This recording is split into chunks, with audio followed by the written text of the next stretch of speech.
Morning student, class 10th science chapter 9 शुरू कर रहे हैं आज अपन, जिसका सेशन फर्स्ट है। चैप्टर 9 है हमारा प्रकाश यानी कि लाइट। जनरली अगर अपन लेसन की शुरुआत करें तो हमको वस्तुएं किससे दिखाई देती है, सीधा सा क्वेश्चन अगर आपसे पुटअप किया जाए तो आंसर आता है कि आंखों से। तो क्या हम अंधेरे कमरे में भी देख सकते हैं क्या? क्योंकि आंखें तो हमारे अंधेरे कमरे में भी होती है। दूसरा, अगर अपन आंखों से देख सकते हैं तो जो दृष्टिबाधित व्यक्ति होते हैं या जो अंधे होते हैं उनकी आंखें तो होती है पर उनको दिखाई नहीं देता। अंधेरे कमरे में अगर अपन जाते हैं और लाइट जला देते हैं तो अपने को प्रकाश दिखता है और वह कमरे में रखी हुई वस्तुएं भी अपने को दिखाई देती है। जब अंध व्यक्ति होते हैं तो प्रकाश तो उस समय भी होता है, फिर भी उनको दिखाई नहीं देता है। तो हम कह सकते हैं कि नहीं तो हम खाली नेत्रों से देख सकते हैं और नहीं हम खाली प्रकाश से वस्तुओं को देख सकते हैं।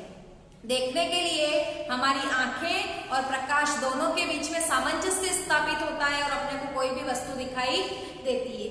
यानी कि जब तक किसी वस्तु पर कोई प्रकाश गिरकर उससे टकरा कर लौट कर हमारी आंखों में प्रवेश नहीं करता और हमारे आंखों में स्थित पर्दा, जिसको रेटिना कहा जाता है या दृष्टि पटल कहा जाता है, उस पर जाकर जब तक किरणें अपने आप को सामंजस्य स्थापित करके प्रतिबिंब नहीं बनाती है तब तक अपने को कोई भी वस्तु दिखाई नहीं देती।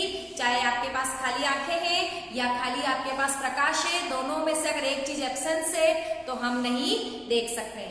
दिन के समय सूर्य का प्रकाश होता है, सूर्य के प्रकाश के ऊपर जितनी सारी किरणें आती है सूर्य के प्रकाश से और जितनी वस्तुओं पर वो गिरती है और उन वस्तुओं से टकराकर जो किरण हमारे आंखों में प्रवेश करती है और रेटिना पर अपना प्रतिबिंब बनाती है, जब तक वस्तुएं अपने को दिखाई देती है। अगर कोई वस्तु अपने को लाल दिख रही है मतलब लाल रंग की किरणें परावर्तित होकर हमारी आंखों में प्रवेश हुई है, इस कारण से वस्तुएं अपने को लाल, हरी, नीली दिखाई देती है। तो आज हम इस चैप्टर में प्रकाश की कुछ विशेषताएं देखेंगे। सबसे पहले अपन ने छोटी क्लास में देखा है कि प्रकाश जो है वो सरल रेखा में गमन करता है। एक डायग्राम के थ्रू अगर अपन देखें तो मोमबत्ती का प्रकाश तीनों गत्ते समांतर दूरी पर रखे गए हैं तो अपने को प्रकाश जो है वो दिखाई देता है।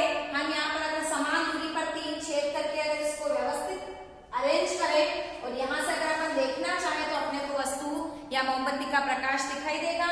अगर मैं इस एक गत्ते को ऊपर कर देती हूँ और ये छेद ऊपर चला जाता है तो हमको वस्तु या इस मोमबत्ती का प्रकाश नहीं दिखता है। बेस्ट अगर इसका सिंपल एग्जांपल देखा जाए तो सीधा पाइप ले और जलती हुई मोमबत्ती को देखें तो अपने को प्रकाश दिखता है और अगर हम उस पाइप को मुड़ा देते हैं तो अपने को जलती हुई मोमबत्ती का प्रकाश दिखाई नहीं देता। इन सब एक्सपेरिमेंट से सिद्ध होता है कि प्रकाश जो है वो सरल रेखा में गमन करता है। दूसरा, यदि प्रकाश किसी वस्तु के आर पार निकल जाता है तो वो वस्तु क्या होती है? पारदर्शी होती है। हमने छोटी क्लासेस में पढ़ा है कि ऐसी वस्तु जिसके आर पार सुस्पष्ट रूप से देखा जा सकता है ऐसी वस्तु पारदर्शी कहलाती है। आप कोई भी ट्रांसपेरेंट कांच ले लो, स्वच्छ जल ले लो, लेकिन आप दीवार के आर पार देखना चाहे तो अपने को अगर ईंट की दीवार बनी है तो दिखाई नहीं देगा। तीसरा, अपन देखें तो प्रकाश जो है वो 7 रंगों से बना होता है, जिसको विब्रियो या बेनिया, पिनाला, ये जनरली इंद्रधनुष के रंग होते हैं। जब अपन किसी सूर्य के प्रकाश को देखते हैं तो वो एक सिंगल तरंग नहीं होती है, बहुत सारी किरणों का एक पुंज अपने को दिखाई देता है।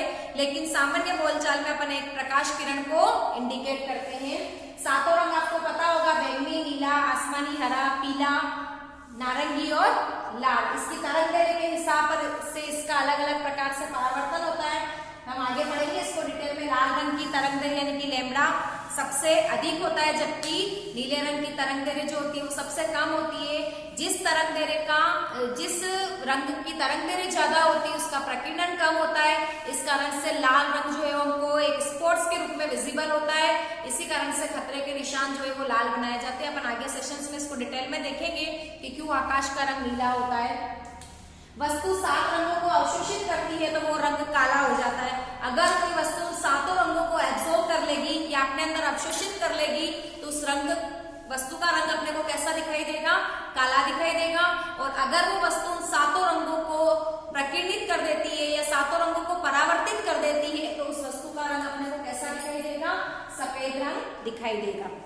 हमको पता है कि यदि प्रकाश की किरण के बीच में कोई अपारदर्शी वस्तु आ जाती है तो उसकी छाया बनती है जिसके ऊपर प्रकाश किरण गिरी है। आप अलग अलग समय से अपने शरीर की छाया का अवलोकन कर सकते हैं। हम पाते हैं कि दोपहर के समय हमारे शरीर की सबसे बड़ी छाया बनती है, क्योंकि सूर्य जो होता है वो बिल्कुल हमारे सिर पर होता है 90 डिग्री से एंगल से। प्रकाश जो है वो विवर्तन की घटना समझाता है कि प्रकाश किरण के मार्ग में अगर कोई छोटी अपारदर्शी वस्तु अपन रख दे तो प्रकाश किरण जो है वो उस छोटी अपारदर्शी वस्तु के किनारों से मुड़ जाती है। इस परिघटना को क्या कहा जाता है? विवर्तन कहा जाता है। प्रकाश की किरणों का किसी छोटी अपारदर्शी वस्तु के किनारों से मुड़ना, इस परिघटना को अपन विवर्तन कहते हैं, जो कि प्रकाश की विशेषताओं को दिखाता है। अब है कि बहुत समय समय पर इस तरह की बात आई थी या इस तरह की खोज हुई, इस तरह के एक्सपेरिमेंट्स किए गए कि प्रकाश कण है या तरंग है। तो सबसे पहले जो वैज्ञानिक थे कि प्रकाश जो है वो कण और तरंग दोनों प्रकृति को दर्शाते हैं, और विवर्तन की जो घटना है वो प्रकाश की तरंग प्रकृति को दर्शाता है। प्रकाश का द्वैत सिद्धांत डी ब्रोगली द्वारा दिया गया था, और उन्होंने सबसे पहले बताया था कि प्रकाश जो है वो कण और तरंग दोनों प्रकार की प्रकृति को दर्शाता है।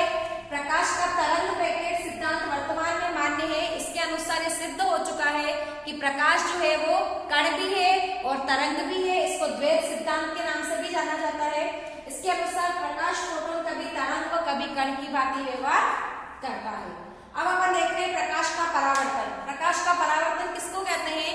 तो प्रकाश की किरण का किसी एक माध्यम में से आना और किसी सतह से टकराकर दूसरे माध्यम में जाते समय पुनः उसी दिशा में लौटने की घटना जो होती है वो क्या कहलाती है? प्रकाश का परावर्तन कहलाती है। रिफ्लेक्शंस ऑफ द लाइट्स, यानी कि प्रकाश का किसी पृष्ठ से टकराकर पुनः उसी दिशा में लौटने की घटना जो होती है वो आपकी परावर्तन कहलाती है।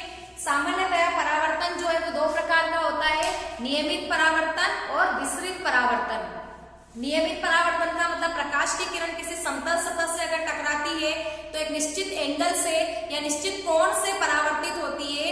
इस घटना को अपन नियमित परावर्तन कहते हैं। और यदि प्रकाश की किरण किसी खुरदरी सतह से टकराती है या असमतल सतह से टकराती है तो बिना किसी निश्चित कोण के वो परावर्तन की घटना दर्शाती है। इसको अपन विसरित परावर्तन कहते हैं। डायग्राम पे तुम देख रहे हैं कि नियमित परावर्तन में प्रकाश की किरणों के बीच में निश्चित एंगल बन रहा है, क्योंकि समतल सतह है, चिकनी सतह है, परंतु खुरदरी सतह पर प्रकाश की किरण का परावर्तन किसी निश्चित दिशा में नहीं होता है। इस विसरित परावर्तन के कारण ही सूर्य का प्रकाश हमारे कमरों तक पहुंचता है। सूर्य का प्रकाश बिल्कुल पृथ्वी पर सीधा गिरना चाहिए, हमको पता है, और लगभग सूर्योदय के 8 मिनट पश्चात तक सूर्य का प्रथम किरण पृथ्वी पर टकराती है। तो इस टकराने के बाद अगर सतह खुरदरी है तो उसका पार्श्व परावर्तन होगा, उसका विसरित परावर्तन होगा, और उस परावर्तन के कारण हमारे कमरों तक सूर्य का प्रकाश पहुंचता है। अब अपन देख रहे हैं कि किसी भी सतह को परावर्तन सतह बनाने के लिए, जैसे कि कांच या कोई पारदर्शी पदार्थ है, उसको अगर हम दर्पण बनाना है तो उसके ऊपर सिल्वर या एल्यूमिनियम धातु का लेप किया जाता है, और उस लेप के कारण ही वो पृष्ठ जो है वो परावर्तक पृष्ठ का काम करता है। आप अपने घर में मिरर देखते हैं तो हम देखते हैं कि उसके पीछे सिल्वर ऑक्साइड की एक परत लगी होती है, वो ऑरेंज कलर की या नीले कलर की होती है, और उसी कारण हमारा मुंह जो है या हमारा शरीर जो है वो उस दर्पण में विजिबल होता है। अब अपन पढ़ेंगे परावर्तन के नियम। सामान्यतया परावर्तन के दो नियम है। अपन ने बिफोर क्लासेस में 8th क्लास में भी इस चैप्टर को बहुत अच्छे से पढ़ा था। जनरली अपन देखें तो परावर्तन के दो नियम क्या कहते हैं? पहला नियम कहता है कि आपतित किरण, परावर्तित किरण और अभिलंब एक ही तल या एक ही बिंदु पर स्थित होते हैं। अब अपन देखते हैं आपतित किरण, परावर्तित किरण क्या होती है? तो सूर्य से या किसी भी प्रकाश स्रोत से आने वाली किरण जो किसी पृष्ठ पर टकरा रही है उस किरण को अपन क्या कहेंगे? आपतित किरण। तो आपकी ये वाली किरण जो है वो क्या है? आपतित किरण हो जाएगी। पृष्ठ से टकराने के पश्चात उसी दिशा में लौटने वाली किरण जो होगी वो आपकी क्या होगी? परावर्तित किरण होगी। और दोनों किरणों के बीच में जो 90 डिग्री का एंगल बनता है उसको अपन क्या कहते हैं? अभिलंब कहते हैं। तो हमारा पहला नियम यही कह रहा है कि आपतित किरण